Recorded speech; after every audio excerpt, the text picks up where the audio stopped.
So the next recipe is for pasta cacio pepe, which has become, in my view, extraordinarily popular over the past years.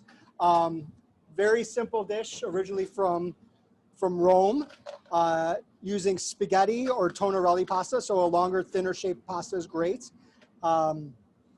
So pecorino romano. And what I've done is I've used pecorino romano and I've incorporated some parmigiano reggiano as well.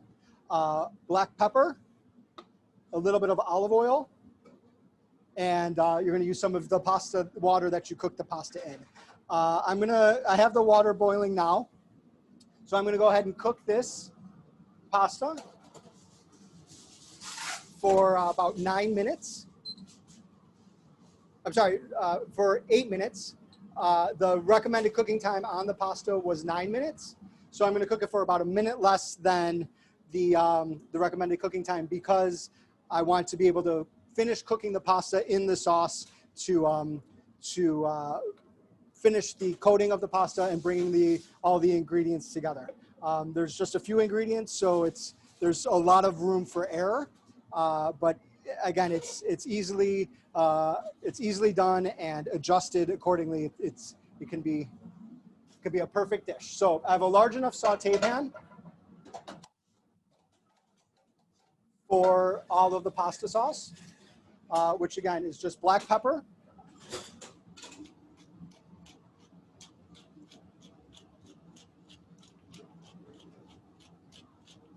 I prefer to use black pepper out of a pepper mill, so it's it's freshly cracked pepper.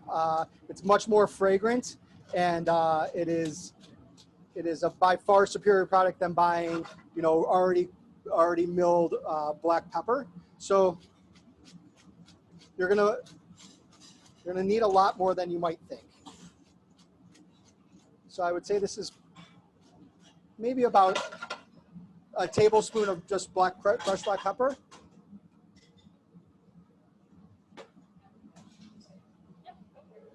We have a question, Jordan. Tell me. Someone wants to know, what do you add to the pasta cooking water? Do you add salt? So the pasta water is just a copious amount of salt. And what I usually do is I'll bring the water up, and then I'll salt it at that point.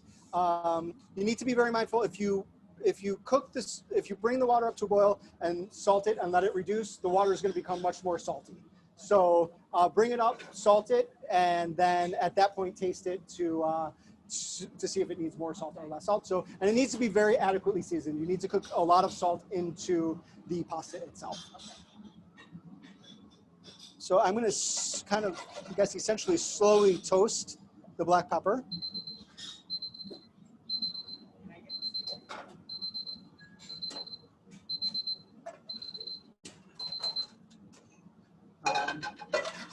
Slowly toast the black pepper, and then I'm going to add a couple ladles of the pasta water.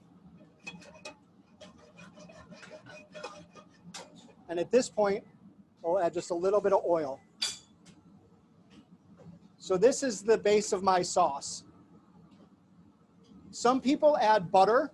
Butter is, in my view, a great addition, just albeit not a very traditional addition. Butter will, again, add more richness and more flavor and really help to emulsify the pasta at the end. But just for conversation and traditional sake, we're just going to use a little bit of olive oil, the pasta water, and the black pepper. The Parmigiano, again, is not a traditional addition to cacio pepe, especially if you ask a traditional Roman chef, they would say that it is not what it is. Parmigiano, though, has a nice creaminess that helps to bring the sauce together, and the pecorino has a very nice saltiness to it. So I find that is the best combination, is about half and half of each one. So you have your sauce. It's just going to hang out here. You can see there is a good amount of water in the sauce, and that's why you're going to want to make sure that you cook the pasta less than the cooking time is on the package, because you need to make sure that this water gets absorbed into the pasta sauce, or into the pasta. So again, this is a dish from Rome. It was a dish that was used, I guess, kind of founded by shepherds, people who were farmers who had sheep and didn't have refrigeration. They had pasta, they had water, and they had cheese. So they had to find black pepper, and then they had their nourishment for their meals pretty much all the time. Cacio Pepe is really the foundation of many, many Italian dishes.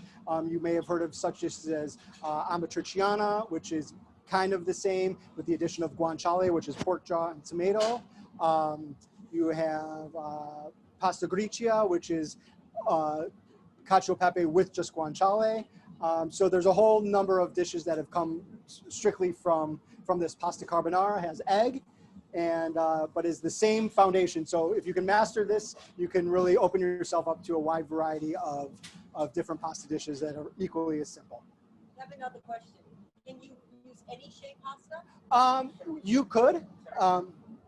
One can use any shaped pasta, but the pasta, like a longer, thinner noodle, or maybe a longer, thicker noodle, is preferred because it really absorbs the sauce in a way that is more conducive to this particular sauce. You know, there's different shapes of pastas are used specifically for different types of sauces in order to kind of let the sauce find its way through the pasta shape that it particularly is.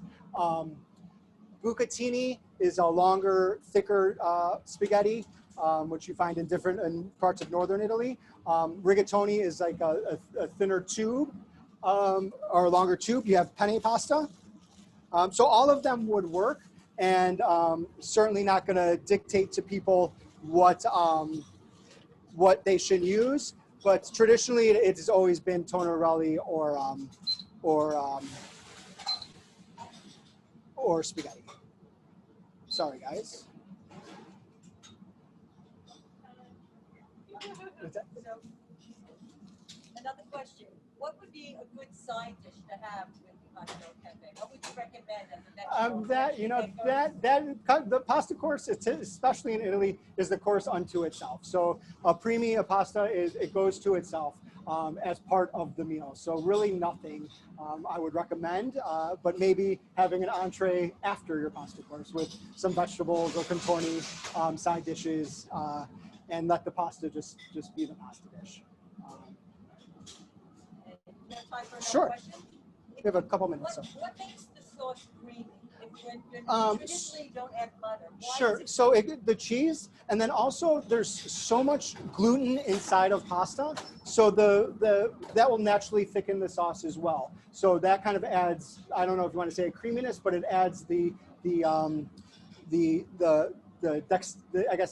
unctuousness and the dexterity to the sauce is from the pasta water and the starch that is in the flour.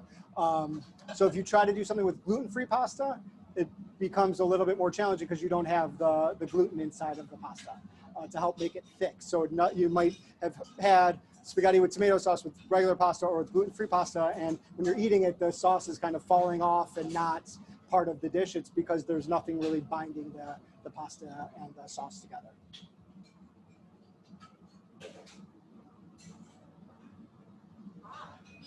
Very good question. What are the best questions asked so far? All right.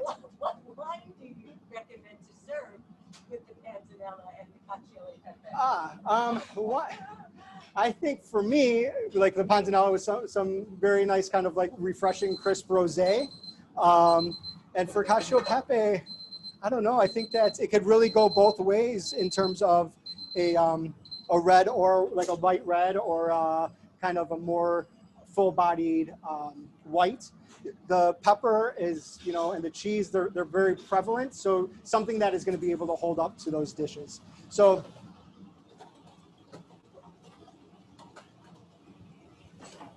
I brought okay, so this is good to go. I've got the pasta cooked.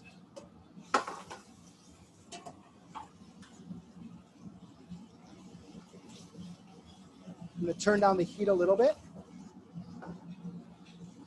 But you can see that there's a pretty adequate amount of pepper that's already coating the pasta. This is, this is a pound of pasta, so it probably could definitely serve 4, maybe 6 people, depending on how much you're eating. And you obviously can't smell it, but it is very fragrant at this point. So this pasta has now absorbed most of that initial round of water. And I still need to add the cheese and a little bit more oil to it. So in order to make that sauce right, I'm going to have actually add more pasta water.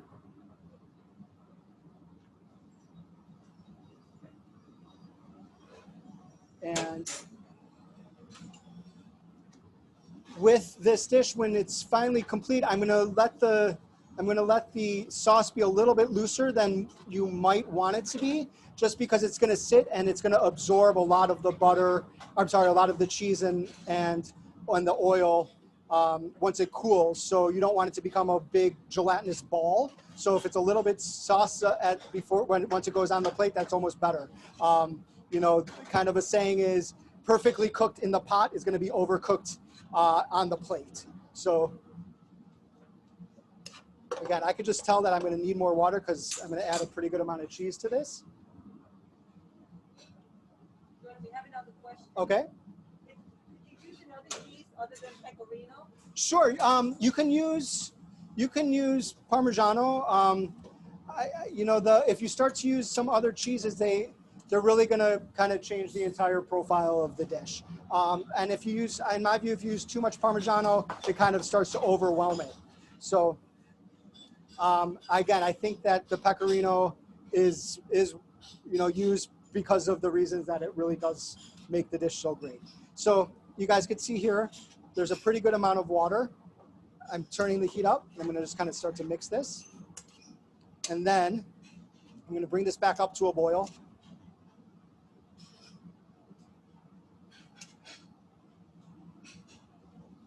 And then at this point, I'm going to turn off the heat. I'm going to add some olive oil.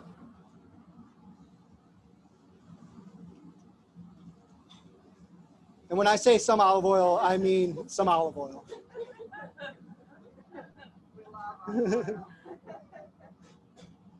This is, buy nice olive oil for anything you're finishing your food with, and cook with olive oil that is more modestly priced. There's no reason to cook in olive oil that is expensive, and there's no reason to use cheap olive oil to finish the food. So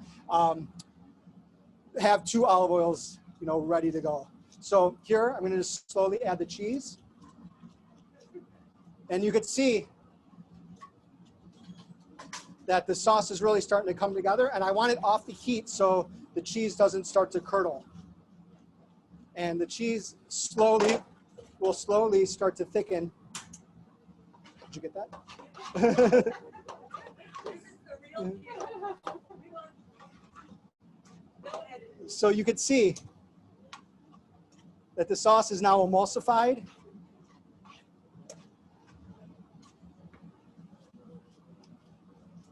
And it's pretty much ready to go. And again, you might think, oh God, this is too saucy, but it's really not. We